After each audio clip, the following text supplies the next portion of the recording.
For this week's video, we had to choose an experiment to do at home and record the process. I chose to do the crayon experiment that shows a simple explanation for the process of how each type of rock is formed. To start off, the materials that you will need for this experiment are 2 different colored crayons, a knife, or you could use a cheese grater or potato peeler, aluminum foil, a pot or pan, oven mitts, a toothpick, and a bowl of ice water. The first step is to shave your crayons using a knife, and then you want to shave them into 2 different piles. Next, you are going to want to sprinkle the shavings of one crayon color on top of the other. And then you want to fold up the aluminum foil like this. And then you want to use your pot or pan and push really hard for at least a minute, and you can even stand on it if you need to. And then after the minute of putting pressure on it is up, you can carefully peel the crayons from the tinfoil. And then once it's peeled up, this is what your sedimentary rock should look like right here. And then next, to make the metamorphic rock, you're going to want to place your sedimentary rock back onto the tinfoil and then put the tinfoil onto medium heat. And then you're going to want to let that melt.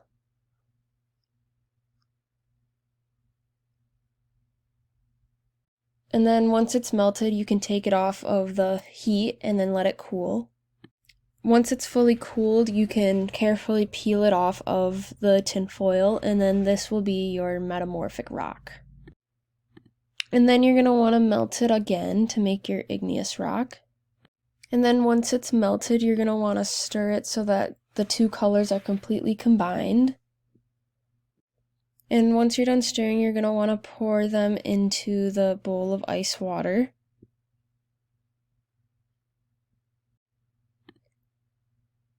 And once that is fully cooled, you can take it out of the water and then look at the igneous rock that you've made.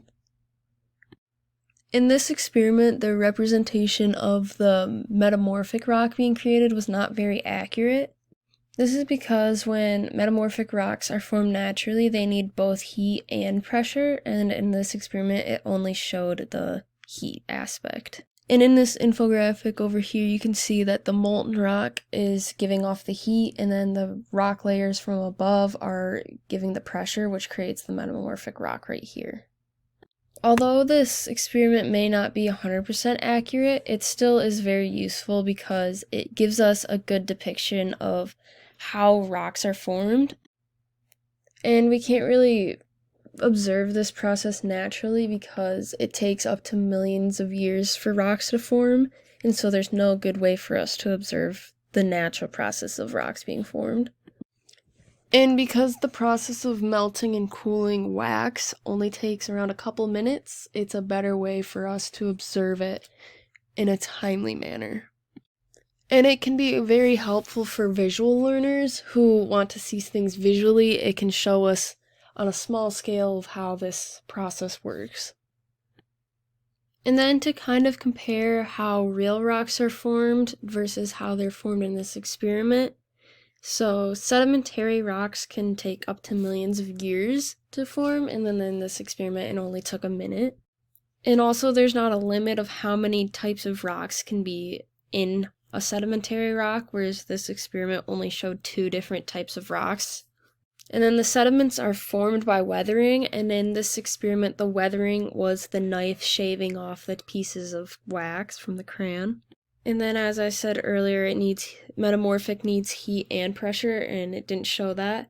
And it can also take millions of years for metamorphic rocks to form, and they are most commonly formed at plate boundaries. And then igneous rocks can be formed in as little as days or weeks when they are cooled above ground, which happens very quickly. Or it can take up to millions of years when they're cooled below ground, which happens very slowly.